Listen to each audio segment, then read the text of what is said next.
नारायणं नमस्कृत्यं नरं चैव नरोत्तमं देवीं सरस्वतीं देशं ततो जयामदेरये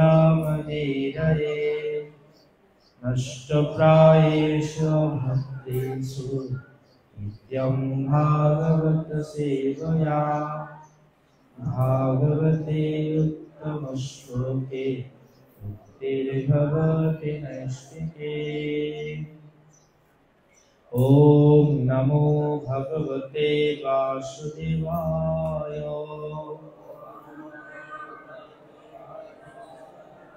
ॐ नमो भगवते वासुदेवाय। ॐ नमो भगवते वासुदेवाय।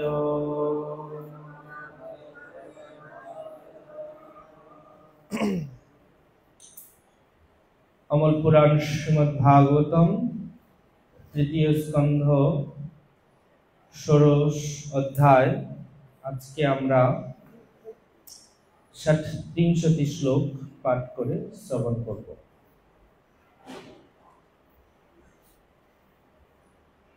तयो सुरयो अद्य तेजसा जमयो भीव अक्षिप्तं तेजयेतुर्हि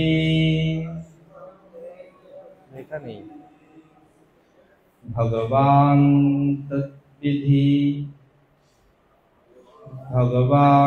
तद्विधि सति।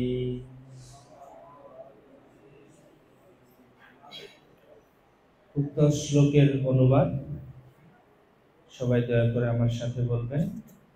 सेई दुई असुरेर तेजेर द्वारा तोमादेर तेज एखन तिरस्कृत हওয়ার फले तोमरा विचलित हয়েছো। एर प्रतिविधान करार शक्ति आमार नेই, केनना भगवानेরই इच्छाक्रमे এই সব কিছু হয়েছে। শ্রীল প্রভুপাদ কৃত তাৎপর্য। জয় শ্রীল প্রভুপাদ কি। যদিও পূর্বে জয় এবং বিজয় হিরণ্যকশিপু ও হিরণ্যক্ষ রূপে অসুরে পরিণত হয়েছিল, কিন্তু জড়জগতের দেবতারা তাদের নিয়ন্ত্রণ করতে পারেনি এবং তার ফলে ব্রহ্মা বলেছিলেন যে তারা যে উপদ্রব সৃষ্টি করেছিল তা প্রতিহত করার ক্ষমতা তার অথবা অন্য কোনো দেবতাদের ছিল না। পরমেশ্বর ভগবানের নির্দেশে তারা জড়জগতে এসেছিলেন, তাই শুধু ভগবানই পারেন এই উপদ্রব রোধ করতে। পক্ষান্তরে বলা যায় যে যদিও জয় এবং বিজয় অসুর শরীর ধারণ করেছিল, তবুও তারা অন্য সকলের থেকে অধিক শক্তিশালী ছিলেন এবং তার ফলে প্রমাণিত হয় যে পরমেশ্বর ভগবান যুদ্ধ করার বাসনা করেছিলেন, কেননা যুদ্ধ করার ইচ্ছা তার মধ্যে রয়েছে। তিনি সবকিছুরই উৎস, কিন্তু তিনি যখন যুদ্ধ করেন তখন তাকে অবশ্যই তার ভক্তের সঙ্গে যুদ্ধ করতে হয়। তাই তার ইচ্ছার ফলে জয় এবং বিজয় কুমারগণ কর্তৃক অভিশপ্ত হয়েছিলেন। ভগবান তার দ্বারপালদের আদেশ দিয়েছিলেন জড়জগতে গিয়ে তার শত্রু হতে, যাতে তিনি তাদের সঙ্গে যুদ্ধ করতে পারেন এবং তার আপন ভক্তের দ্বারা তার যুদ্ধ করার ইচ্ছা চরিতার্থ হয়। ব্রহ্মা দেবতাদের বলেছিলেন যে অন্ধকারাচ্ছন্ন পরিস্থিতির সৃষ্টি হওয়ায় তারা বিচলিত হয়েছিলেন। তা ছিল পরমেশ্বর ভগবানের ইচ্ছা। তিনি তাদের বোঝাতে চেয়েছিলেন যে সেই দুইজন ভগবত পার্ষদ যদিও অসুরূপে এসেছিলেন, তবুও তারা দেবতাদের থেকেও অধিক শক্তিশালী ছিলেন এবং তাই তারা তাদের নিয়ন্ত্রণ করতে পারেনি। পরমেশ্বর ভগবানের কার্য কেউই অতিক্রম করতে পারে না। দেবতাদের এই উপদেশও দেয়া হয়েছিল যে এই প্রসঙ্গে তারা যেন বিঘ্ন উৎপাদন করবার চেষ্টা না করেন, কেননা সেটি ছিল ভগবানের বিধান। তেমনই ভগবান যখন কাউকে এই জড়জগতে কোনো কার্য সম্পাদন করার আদেশ দেন, বিশেষ করে তার মহিমা প্রচারের, তখন কেউই তা প্রতিহত করতে পারে না। ভগবানের ইচ্ছা সর্বাবস্থাতেই পূর্ণ হবে।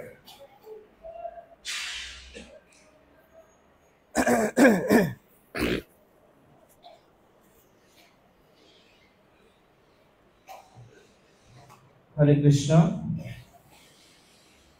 শুধু সম্মানিত ভাগবত রসপিপাসু ভক্তবৃন্দ, মমতাময়ী মাতৃমণ্ডলী, আমি সকলের শ্রীচরণ কমলে সশ্রদ্ধ দণ্ডবোধ প্রণতি নিবেদন করছি এবং আপনাদের সকলের আশীর্বাদ প্রার্থনা করছি। দীর্ঘ সময় ধরে আমরা শ্রী চৈতন্য চরিতামৃত শ্রবণ করছিলাম। আজকে থেকে আবার ধারাবাহিক শ্রীমদ্ ভাগবতম আমরা শুরু করছি। তো ভাগবত আমাদের 1 মাস চৈতন্য চরিতামৃত পাঠ হয়েছিল, 1 মাস ব্যাপী। তো যেখান থেকে আমরা শেষ করেছিলাম সেটা ছিল বৈকুণ্ঠের 2 দ্বারপাল জয় এবং বিজয়। তারা যখন ব্রহ্মার 4 পুত্র সনক, সনাতন, সনন্দ এবং সনত কুমার, ব্রহ্মজ্ঞ ঋষি ছিলেন, তারা ভগবানের সাথে দেখা করার জন্য তারা যখন বৈকুণ্ঠ লোকে গমন করেছিলেন, তখন 7ম দরজায় গিয়ে এই জয় এবং বিজয় নামক 2 দ্বারপাল দণ্ডায়মান ছিলেন। ভগবানের অনুমতি ব্যতীত তারা এই ব্রাহ্মণদেরকে ভগবানের কক্ষে প্রবেশ করতে দিচ্ছিলেন না। তার ফলে তাদের অপরাধ সংগঠিত হয় এবং নিজেদের ভিতরে বাকবিতণ্ডা হয়। এবং আমরা দেখেছি ইতোমধ্যেই যে একটা পর্যায়ে স্বয়ং ভগবান সেই দ্বারে এসে উপস্থিত হয় এবং সেই সমস্ত ব্রাহ্মণদেরকে তিনি যথেষ্ট প্রশংসা বাক্যের দ্বারা আশ্বস্ত করেন এবং নিজের ভৃত্যের অপরাধ তিনি নিজের মাথায় নিয়ে তিনি সেই সমস্ত ব্রাহ্মণদের কাছ থেকে ক্ষমা ভিক্ষা করেন। কিন্তু এই যে সনক, সনাতন, সনন্দ, সনত কুমার, যেহেতু তারা অত্যন্ত জ্ঞানী ছিলেন, তাই ভগবান আসার সাথে সাথে যখন তারা ভগবানের শ্রীচরণ কমলে প্রণতি নিবেদন করেছিলেন, আর সেই ভগবানের চরণে অর্পিত হয়েছিল চন্দন মিশ্রিত তুলসী, সেই তুলসীর ঘ্রাণ যখন তাদের নাসারন্ধ্রে প্রবেশ করেছিল, তখন তাদের চিত্তে তারা একটা অন্যরকম পরিবর্তন অনুভব করেছিলেন। তাদের আকর্ষণটা ছিল ব্রহ্মের প্রতি, তারা যেন নতুন করে ভগবানের প্রতি আকর্ষণ অনুভব করেছিলেন এবং তারাও একটা পর্যায়ে হৃদয়ে অনুভব করেছিলেন যে আমাদেরও এতটা ক্রোধান্বিত হয়ে এই জয় বিজয়কে অভিশাপ দেওয়াটা ঠিক হয়নি। কিন্তু ভগবান এত সুন্দর আশ্বস্ত বাক্যের দ্বারা তাদেরকে প্রসন্ন করেছিলেন যে তারা সেই পরমেশ্বর ভগবানকে প্রণতি নিবেদন করে যখন এই বৈকুণ্ঠ লোক ত্যাগ করেছিলেন, তখন ভগবান নিজ পার্ষদ এই জয় বিজয়দেরকে, নিজ দ্বারপাল জয় বিজয়কে তখন বলেছিলেন যে তোমরা মর্ত্যলোকে যাও এবং অসুর শরীর ধারণ করো, তোমাদের কল্যাণ হোক, আমি শীঘ্রই তোমাদের সাথে মিট করব, দেখা হবে আমাদের। তো এই শ্লোকে এসে আমরা দেখতে পাচ্ছি যেখানে বলা হচ্ছে যে যখন এই দুই দ্বারপাল মানে দিতির গর্ভে এসেছিলেন,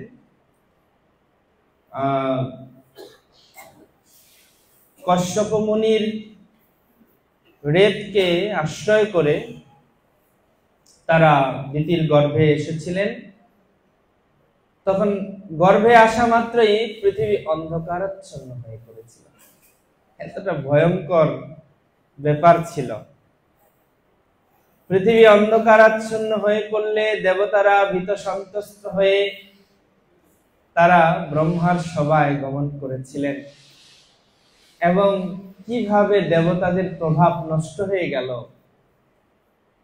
হ্যাঁ, যেমন এখন সূর্য দেবতা পৃথিবীকে আলোকিত করেছে, হঠাৎ করে যদি এমন হয় যে অন্ধকার এসছে, তা আমাদের ভিতরে এটা প্রশ্ন জাগবে। তো দেবতারা যখন ব্রহ্মার কাছে জিজ্ঞাসা করলেন, দেবতারা সাধারণত জানতেন না যে কেন এটা ঘটছে। হঠাৎ করে পৃথিবীর ভিতরে এই ঋতু বিপর্যয় এবং কিছু অলক্ষণ ঘটনা কেন ঘটছে তারা জানতেন না। তাই তারা ব্রহ্মাজিকে জিজ্ঞেস করেছিলেন। ব্রহ্মা তদুত্তরে এই কথাগুলি বলছেন যে দেখো,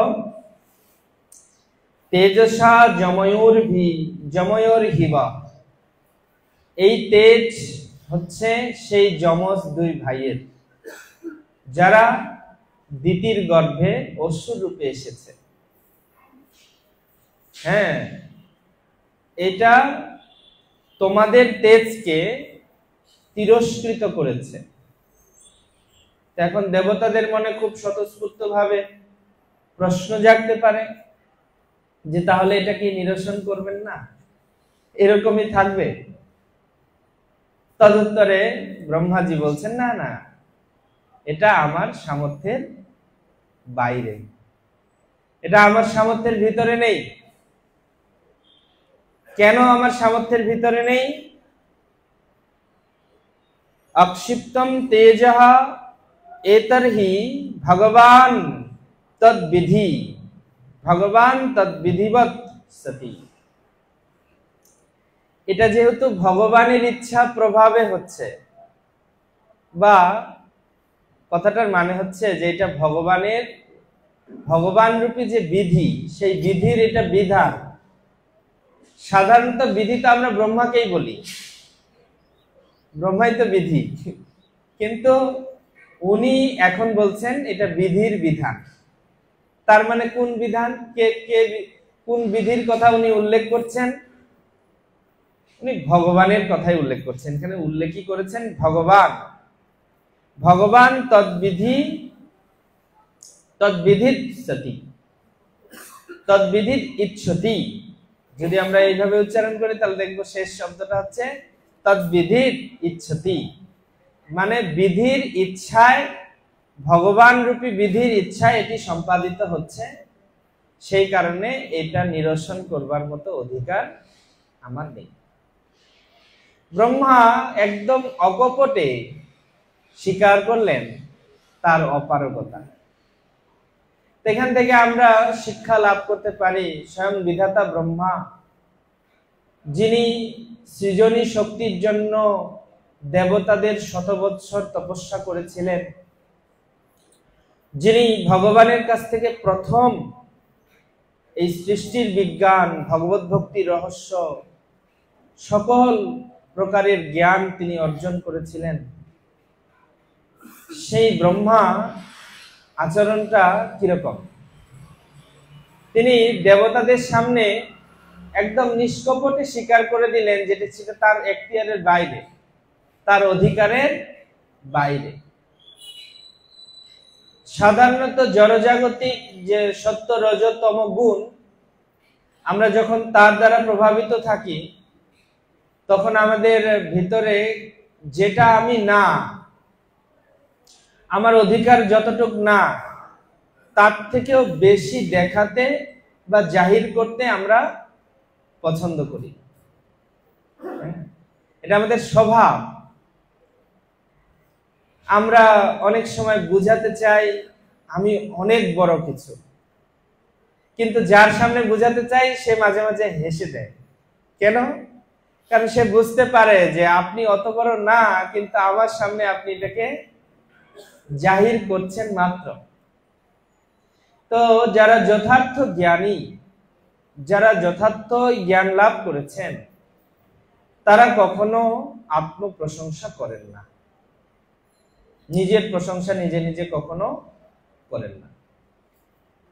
এটা তাদের একটা খুবই খুব গুরুত্বপূর্ণ একটা লক্ষণ। আত্মপ্রশংসা তিনি করবেন না। আর আরেকটা জিনিস ভালো, খুব ভালো, সেটা হচ্ছে যেটা আপনার অধিকারে আপনি সেটা নিয়ে ভাবুন। যেটা আপনার অধিকারের বাইরে সেটা নিয়ে ভেবে আপনার মাথা নষ্ট করার কোনো দরকার আছে? এমন আমরা সাধারণত অনেক সময় দেখি বিভিন্ন যে গল্প গুজব হয়, দেশটা কেন এরকম, রাস্তাটা কেন এরকম, রেল লাইনটা যদি এরকম হতো, আমি যে গল্প করছি আমার কি এটা সম্ভব? আমি পুরো দেশটাকে ঠিক করব? এটা কি আমার দ্বারা সম্ভব? আমি রেল ব্যবস্থা, যোগাযোগ ব্যবস্থা, সেতু ব্যবস্থা সব ঠিক করে ফেলবো, এটা কি আমার দ্বারা সম্ভব? তা আমি যে আমার পাড়ায় গ্রামে বসে এই গল্পটা করছি, তার মানে এই যে আদার ব্যাপারী হয়ে জাহাজের খোঁজ খবর করে আমি আমার সময় বৃথা নষ্ট করছি না তো? এরকম হয় কিন্তু বাস্তব জীবনে। আমার জীবনে ওইগুলো চিন্তার দরকার নেই। হ্যাঁ, খামাখা আমি ওই সব চিন্তা মাথায় নিয়ে আমার মাথাটা নষ্ট করছি। তাহলে আমাকে কি করে, আমার কি অধিকারে আছে? আমার চিন্তা করা উচিত আমার অধিকারে আছে আমার লাইফ, আমার জীবন, যেটাকে আমি নিয়ন্ত্রণ করতে পারি। আমি সময় মতো খেতে পারি, সময় মতো ঘুম থেকে উঠতে পারি, আমি নিয়মানুবর্তিতায় আসতে পারি, আমি চাইলে আমার মোবাইলটা সময় মতো সুইচ অফ করতে পারি, সময় মতো চালু করতে পারি, ঠিক না? এটা আমার অধিকারে আছে।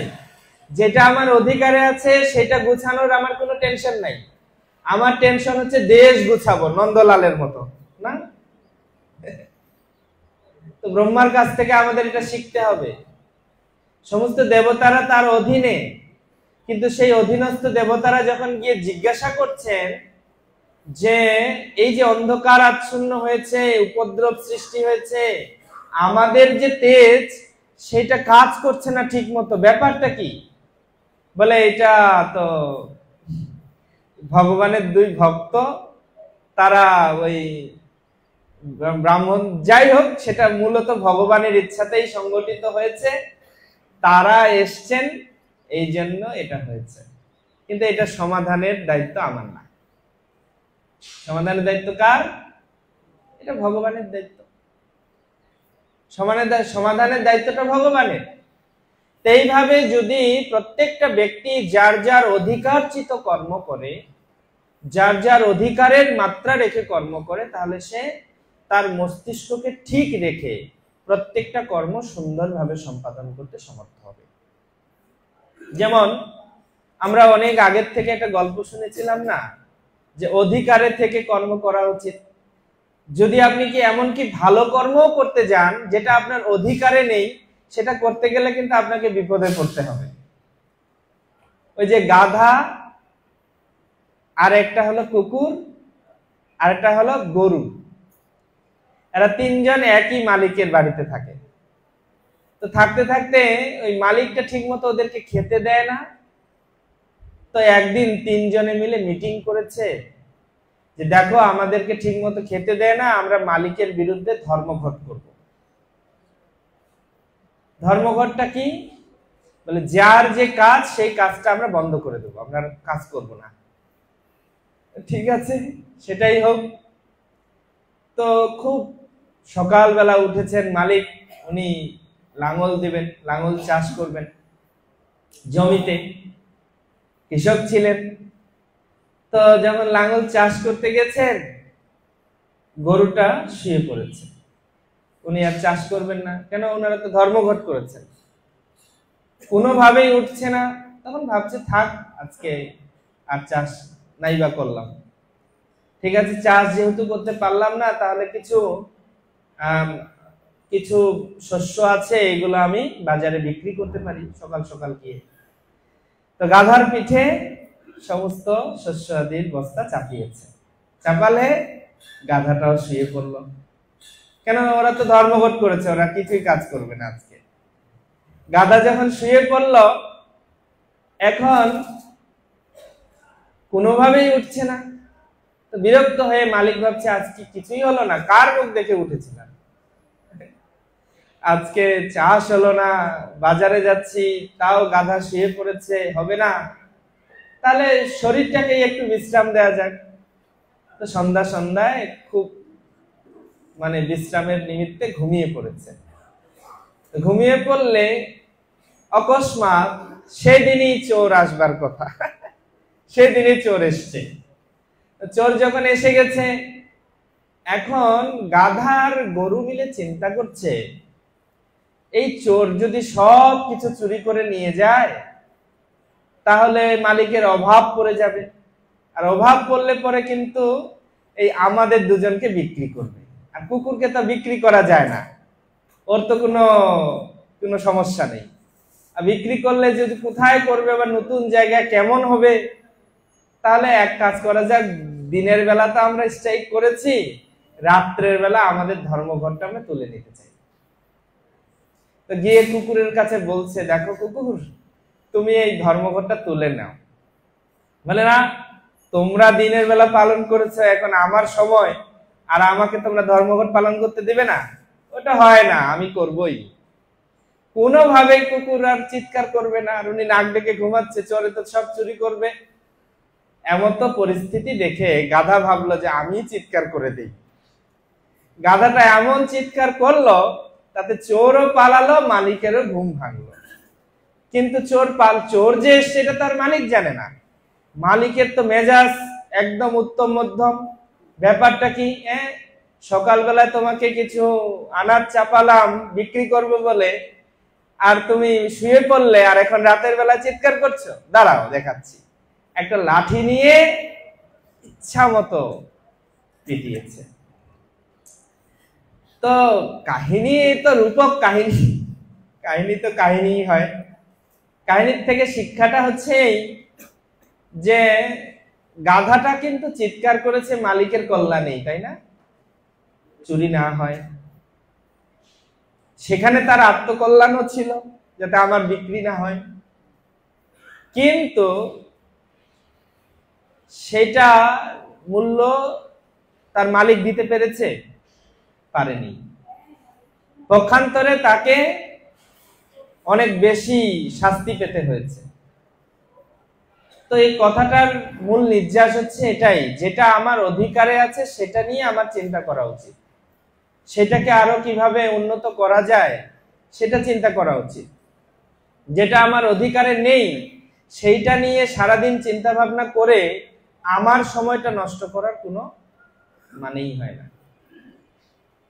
আর যেটা আমার অধিকারে নেই এটা অকপটে স্বীকার করলেই কোনো অসুবিধা নেই। কেন আমাকে মিথ্যা দেখাতে হবে যে না সব আমার অধিকারে আছে, আমি সব পারি? ব্রহ্মাই তো এখানে স্বীকার করছেন যে আমি পারি না। ব্রহ্মাই যদি পারে না, তাহলে অন্য দেবতারা পারবে বলে মনে হয় আপনাদের? এই যে দেবতারা সবাই একত্রিত হয়েছে, কেন তাদের তেজ ম্লান হয়ে গেল? যেমন চন্দ্র এবং সূর্য, যে চন্দ্র দিনের বেলা দেখবেন, সকালবেলা মাঝে মাঝে দেখবেন চন্দ্র থাকে, কিন্তু চন্দ্রের আলোটা তখন ম্লান হয়ে যায় কখন? যখন সূর্য উদিত হয়, তাই না? তো যখন এই অসুরেরা এসছে জগতে, দেবতারা তো এই জড় জগতের নিয়ন্ত্রণ কর্তা, তারা বিভিন্ন দায়িত্বে রয়েছেন। দেবতাদের তেজ হঠাৎ করে ম্লান হয়ে গেছে, মানে তার থেকেও শ্রেষ্ঠ তেজ এসেছে, এই জন্যই তো তাদের তেজ ম্লান হয়ে গেছে। তো কারণটা কি? অসুর হওয়া সত্ত্বেও তাদের তেজ কেন বিনষ্ট হয় নাই? তার দুটো কারণ। একটা কারণ হচ্ছে তাদের তো আসরিক শক্তি মানে একটা থাকবেই। কেন? ভগবানের ইচ্ছা হয়েছে যুদ্ধ করবার। প্রভুপাদ এখানে বিশ্লেষণ করেছেন, ভগবানের বীর রস আস্বাদনের ইচ্ছা হয়েছে। তিনি তো ইচ্ছাময় হরি, তাই তাদের ভিতরে সেই শক্তি থাকবে। কারণ ভগবান যুদ্ধ করবে মানে ভগবানের মতোই শক্তি সম্পূর্ণ হতে হবে। কোন দেবতা ভগবানের সাথে যুদ্ধ করে পারবে? দেবতাদের সাথে ভগবান মাঝে মাঝে যুদ্ধ এক দুইবার করতে হয়েছে, কিন্তু তাতে ভগবানের যুদ্ধের আকাঙ্ক্ষা মিটেনি। যখন পারিজাত আনতে গেছে নিজের বউয়ের জন্য, সত্যভামা জেদ ধরলেন না।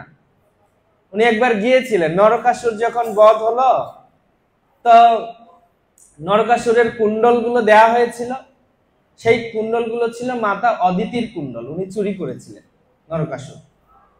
তো নরকাসুরকে বধ করে ভগবান সত্যভামাকে সাথে নিয়ে, আরো কারণ আছে সত্যভামাকে সাথে নেওয়ার। সত্যভামা হচ্ছে ভূদেবী, আর এই নরকাসুর হচ্ছে ভূদেবীরই পুত্র, ভূমিপুত্র।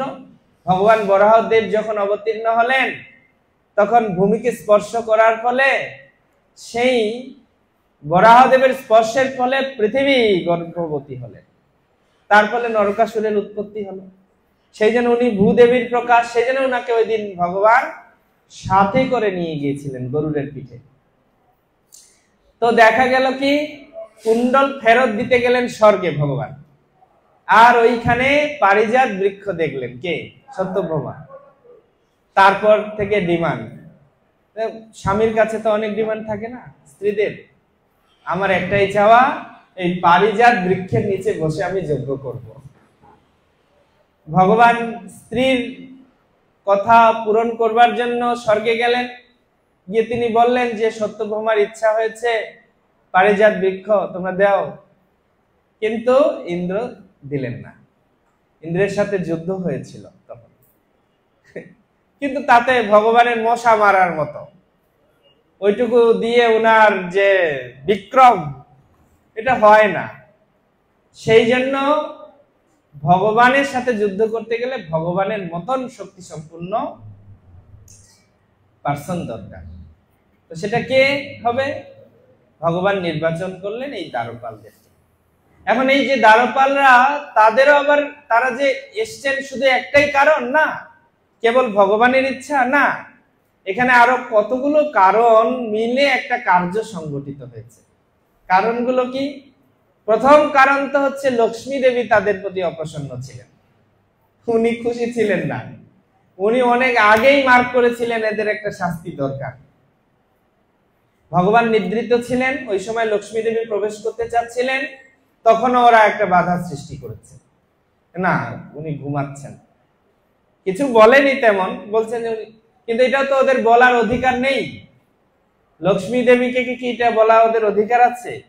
ভগবান ঘুমাক যা করুক, লক্ষ্মী দেবী সেখানে অবাধ বিচরণ করবে। এই যে অনাধিকার চর্চা করেছে, তখন লক্ষ্মী দেবী কিছু বলেননি, কিন্তু মনে মনে কল্পনা করেছেন যে এদের শাস্তি দরকার। প্রথম অপরাধ ওইখানে। পরে সেই অপরাধের ফলটা আসলো কখন? যখন তারা যখন তারা এই ব্রহ্মার পুত্রদেরকে বুঝতে পারলো না, ব্রহ্মার পুত্রদের সাথেও সেম আচরণ করতে শুরু করলো। এই তারা ক্রোধান্বিত হয়ে অভিশাপ দিয়ে দিলেন। এরপরে ভগবান এসে বললেন কি, ব্রাহ্মণদের অভিশাপ নষ্ট করা আমার কাছে কোনো ব্যাপার না, কিন্তু আমি তাদেরকে সম্মান করতে চাই, আর একই সাথে আমারও একটু ইচ্ছা আছে তোমাদের সাথে যুদ্ধ করব, যাও। তো এখান থেকে একটা জিনিস আমাদের ভালো করে বোঝা দরকার, যারা ভগবানের ভক্ত তাদেরকে যদি আপনি কখনো কোনো অনুচিত কার্য করতে দেখেন, সেই কার্যের শাস্তি স্বয়ং ভগবানই তাকে দেবেন, ভগবান তাকে শুধরে নেবেন। তাই বলে তাকে সাধারণ মনুষ্য বা জড় বুদ্ধিতে বিবেচনা করা উচিত নয়। সে কথায় প্রতিপন্ন করে শ্রীমদ্ ভগবদ গীতায় সিদ্ধান্ত করা হলো, অপিচেত শুধু দুরাচার ভজন্তে মাম অনন্য ভাগ সাধুরেব সমন্তব্য। অতি দুরাচারী ব্যক্তিও যদি ভগবত ভক্তির অনুশীলন করে, তবুও তাকে সাধুরেব সমন্তব্য, তাকে সাধু বলেই গ্রহণ করা উচিত। কেন? ক্ষিপ্রম ভবতি ধর্মাত্মা। এই যে জয় এবং বিজয়, তারা অধঃপতিত 4 জন্ম। এক জন্মে তারা রাবণ এবং হিরণ্যকশ এবং হিরণ্যকশিপু, আর পরবর্তী জন্মে হলেন রাবণ, কুম্ভকর্ণ, দাপর যুগে হলেন দন্তবক্র এবং শিশুপাল, এবং 3 জন্মই ছিল। একটা জন্ম তারা এক্সট্রা চেয়ে নিলেন, সেটা হচ্ছে এই কলিযুগ। তারা জানতে পেরেছিলেন, মানুষ পটে তাদের উদিত হয়েছিল যে এই কলিকালে মহাবদান্য অবতার শ্রীমন চৈতন্য মহাপ্রভু তিনি আসবেন, আর তিনি অকাতরে ভগবত প্রেম দেবেন। তো জয় বিজয়ের তো প্রেম ছিলই, তারা তো বৈকুণ্ঠেই ছিলেন। কি প্রেম লাভের লালসায় তারা আবার জন্ম চাইলেন? তারা কি বৈকুণ্ঠে ছিলেন না? তারা যে বৈকুণ্ঠে যাবেন এটাও নিশ্চিত ছিল, পূর্ব নির্ধারিত ছিল। কেন? ভগবান তো এখানে বলেই দিয়েছেন যে 4 জন্ম করার পর আবার ব্যাক, তোমরা এখানেই আবার আসবে। তো তারপরেও তারা কোন লোভ, তাদের আর কি লোভ হলো যেটার জন্য তারা আবার জন্ম চাইলেন? সেটা কি? 4 ভাবের ভক্তি দিয়া নাচাই মুভুবন। যাই হোক, সেই প্রসঙ্গে যাচ্ছি না। তো ব্যাপারটা হচ্ছে, তাদের লোভ হলো যে প্রেম ভক্তি, যেটা কৃষ্ণ দিতে এসেছেন চৈতন্য মহাপ্রভু রূপে। সেই লোভবশত তারা পুনরায় আবার জগন্নাথ, মানে জগাই, জগন্নাথ এবং মাধব রূপে জন্মগ্রহণ করলেন। জগাই সংক্ষেপে বলে বাঙালি লোকের, বাংলার ভাষায় ওই জগন্নাথ নাম রাখলে জগাই, মাধব মাধাই, এরকম হয়ে গেছে। এমনি ভালো নাম ছিল তো, জগন্নাথ রায় আর মাধব রায়, এরকম নাম ছিল। তো এই জগাই মাধাই তারাই হচ্ছে সেই। কিন্তু তারা যদি এত বড় অসুর, তারপরেও তাদেরকে সাধারণ বিবেচনা করা যায় না, কারণ তারা দেবতাদের দ্বারা শাস্তিযোগ্য নয়। এটা ভগবানের তত্ত্বাবধানে, ভগবানই স্বয়ং তাদেরকে শাস্তি দিয়ে সংশোধিত করবেন। শ্রী শ্রী রাধা গোবিন্দ দেব কি, জগন্নাথ বলরাম সুভদ্রা মহারানী কি, গৌরনিতাই ভগবান কি। তো ভগবানই স্বয়ং তাদেরকে সংশোধিত করবেন। তো এটা খুব গুরুত্বপূর্ণ প্রসঙ্গ যে অনেক সময় আমরা, এটা আমাদের হতেই পারে, আমরা ভক্ত সমাজে আছি, কিছু কিছু ভক্তদেরকে আমরা দেখি যে তারা কিছুটা আগের চাইতে কিছুটা নিম্ন মানের চেতনার দিকে ধাবিত হয়। তো সেই ক্ষেত্রে যারা তার গুরুজন, তাদের উচিত তাকে ধীরে ধীরে উন্নত করবার চেষ্টা করা। কিন্তু এমনি জেনারেল আমরা যারা সাধারণ আছি, আমাদের যাদের অধিকার নেই সবাইকে সংশোধনের, আমাদের কর্তব্য তাকে সাধু বলেই বিবেচনা করা। এটার মানে কিন্তু কখনোই এই নয় যে এটা অপরাধকে প্রশ্রয় দেওয়া। দুটার ভিতর পার্থক্য আছে। তার যারা অধিকারী আছে, যেমন একজন ব্যক্তিকে শাসন কে করতে পারে? 3 জনকে পূর্ণ অধিকার দেওয়া আছে শাসনের। পিতামাতা এটা একজনই ধরা হয়, আলাদা ধরা হয় না। কেন? মাতাকে তো অর্ধাঙ্গিনী ধরা হয় না। বাবা মার অধিকার আছে পূর্ণ সন্তানকে শাসন করার, গুরুর অধিকার আছে তার শিষ্যকে শাসন করার, আর শিক্ষকের অধিকার আছে তার ছাত্রকে শাসন করার। এই 3 জনকে পারমিশন দেয়া হয়েছে। তা আপনি এই 3 জনের ভিতরে যদি হন, তাহলে আপনার উচিত ধীরে ধীরে তাকে কারেকশন করা। কিন্তু যদি আপনি 3 জনের বাইরে হন, অনেক ঘটনা ঘটতে পারে, সেগুলো আপনার এত আমলে নেওয়ার কিছু নেই। কালকে একজন ভক্ত আমাকে বলছিল, প্রভু এত কিছু ঘটছে, আমি তো ভক্তি জীবনে আসার বা মানে সাহস পাচ্ছি না। আমি বললাম, আপনি এত কিছু দেখতে গেছেন কেন? এত কিছু আপনি দেখতে গেছেন কেন? মন্দিরে আসবেন, আপনার দেখার কি দেখার জিনিস আছে এখানে। আপনি কারো রুম পর্যন্ত গিয়ে কার ব্যক্তিগত জীবন দেখতে গেছেন কেন? এটাকে আপনি এই জন্য মন্দিরে আসছেন? আপনি মন্দিরে এসছেন ভগবানকে দেখবেন। আপনি মন্দিরে এসছেন ভগবানের কথা শুনবেন, গ্রন্থ অধ্যয়ন করবেন, প্রসাদ নিবেন, আনন্দে নৃত্য করবেন। কারোর ব্যক্তিগত জীবন আপনি দেখতে যাবেন কেন? এটার দ্বারা আমি কিন্তু কখনোই এটা বোঝাচ্ছি না যে কেউ যেন কারোর ব্যক্তি জীবন না দেখে সবাই যেন ওই যথেচ্ছাচার করতে পারে, সেটা কখনোই নয়। কিন্তু নিজেকে সেভ করতে হবে তো আমাকে। আমি যদি শুধু ওইগুলো দেখে বেড়াই, আমি পারবো না এগুলো সমাধান করতে। আমাকে সেভ করতে হবে আমাকে। তা আমি যদি আমাকে সেভ করতে চাই, তাহলে আমার দৃষ্টিভঙ্গি, আমার দৃষ্টিশক্তি আমার কন্ট্রোলে হতে হবে। তাহলে আমি নিজেকে সেভ করতে পারবো। এটা যেমন একটা গুরুত্বপূর্ণ প্রসঙ্গ। আরেকটা প্রসঙ্গ এখানে ছিল, প্রভুপাদ এই তাৎপর্যের একদম শেষে বললেন, সেটা আমি বলবো একটু। ভগবানের ইচ্ছা অত্যন্ত বলবান। বিশেষ করে ভগবান যখন কাউকে এই জগতে কোনো কার্য সম্পাদন করার আদেশ দেন, তার মহিমা প্রচারের জন্য, তখন কেউই তা প্রতিহত করতে পারে না। ভগবানের ইচ্ছা সর্ব অবস্থাতেই পূর্ণ হবে। এখানে শ্রীল প্রভুপাদের তাৎপর্যের এই অংশটিতে প্রভুপাদের বিশেষ মনোভাব প্রকাশ পেয়েছে। তিনি বলতে চাচ্ছেন যে ভগবান আদেশ দিলেন, ভগবান যেটা ইচ্ছা পোষণ করেন সেটা আমাদের জন্য আদেশ। ভগবানের ইচ্ছা ছিল সারা পৃথিবীব্যাপী কৃষ্ণ ভাবনামৃত প্রচার হবে, এটাই ছিল ভগবানের ইচ্ছা।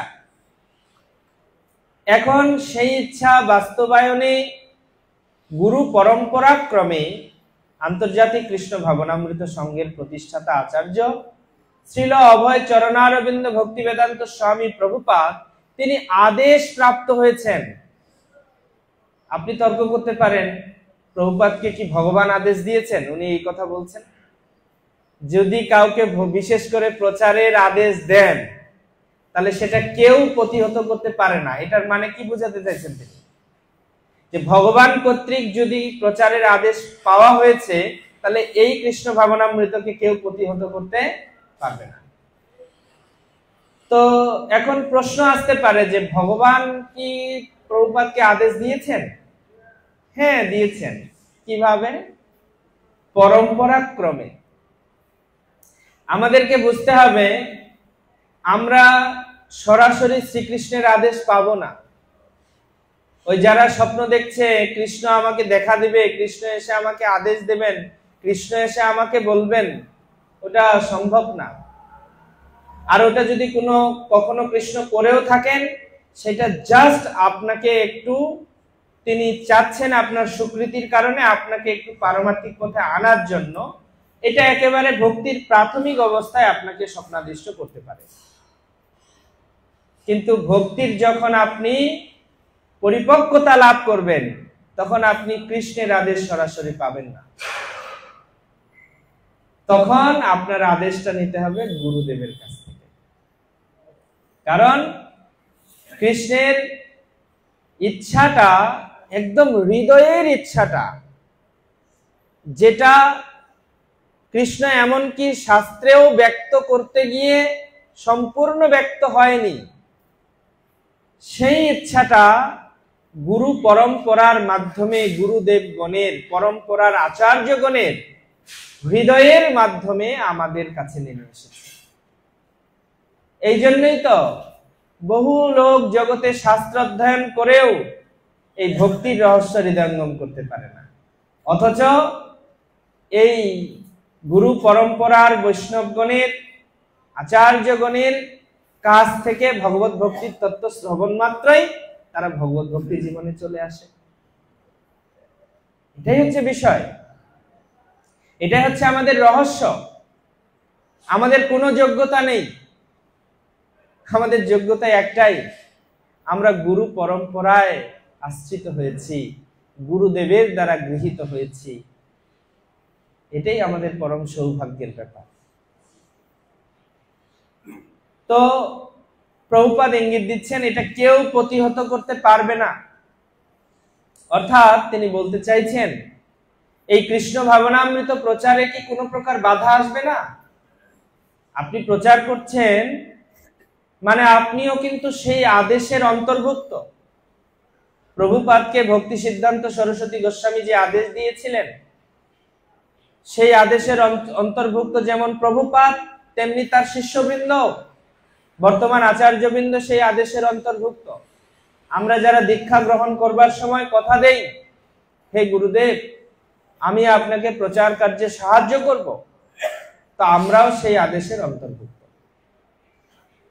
সেই আদেশেরই অন্তর্ভুক্ত আমরাও।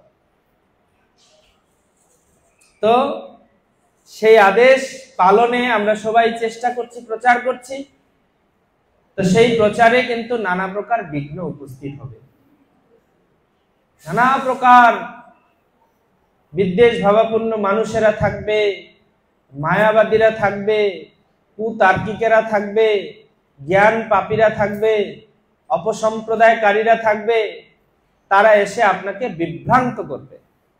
জড় বৈভাষিক বিজ্ঞানীরা থাকবে, তারা এসে আপনাকে বিভ্রান্ত করবে। কিন্তু প্রভুপাদ এখানে আমাদের আশ্বস্ত করলেন প্রচারকগণকে, না, নিশ্চিত কেউ আমাদের প্রতিহত করতে পারবে না। কেন? আমরা ভগবত আদেশে, গুরু পরম্পরার আদেশ ক্রমে এই প্রচার সেবায় যুক্ত হয়েছে। সুতরাং এটাকে কেউ প্রতিহত করতে, নিরাশ হবার কিছুই নেই, নিরাশ হওয়া যাবে না। এই প্রচারকে কেউ প্রতিহত করতে পারবে না, কারণ এটা স্বয়ং ভগবানের ইচ্ছা।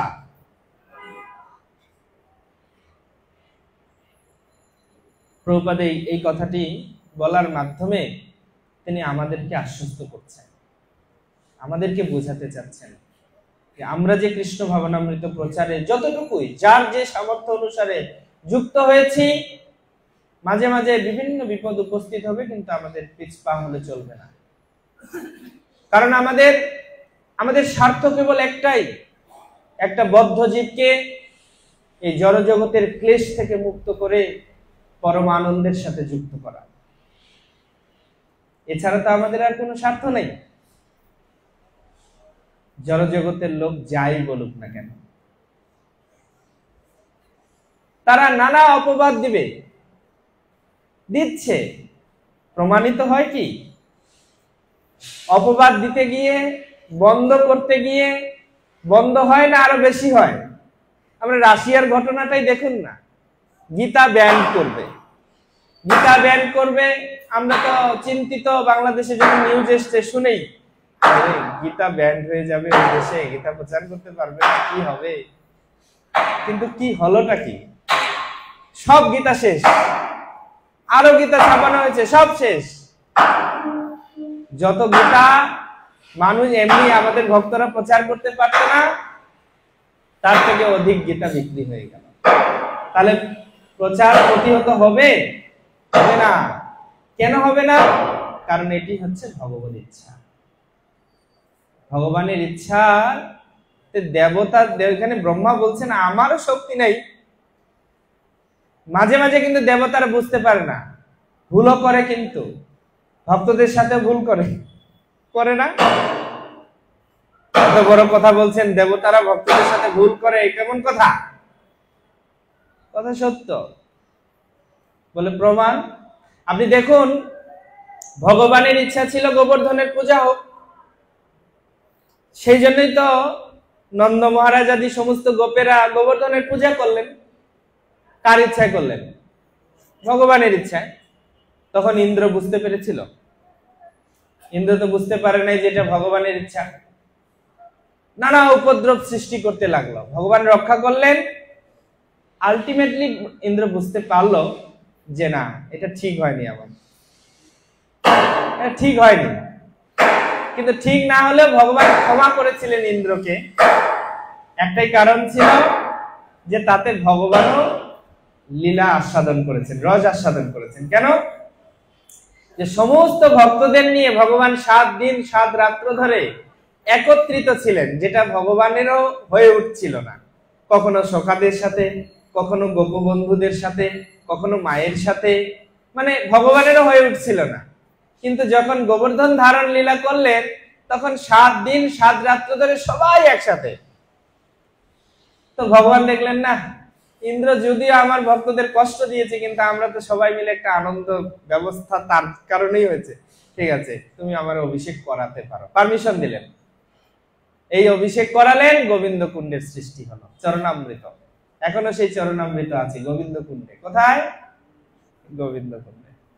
তো তাই হোক, অনেক সময় ভক্ত হবার পর দেখবেন আপনার কিছু এলোমেলো হয়ে যাচ্ছে, কুল দেবী প্রসন্ন না, দেবতা খুশি না, আগে যে দেবতার পূজা করতেন তিনি আপনার প্রতি অপ্রসন্ন হতে পারে, আপাত দৃষ্টিতে হতে পারে, কারণ এই ইন্দ্র বুঝতে পারেনি না।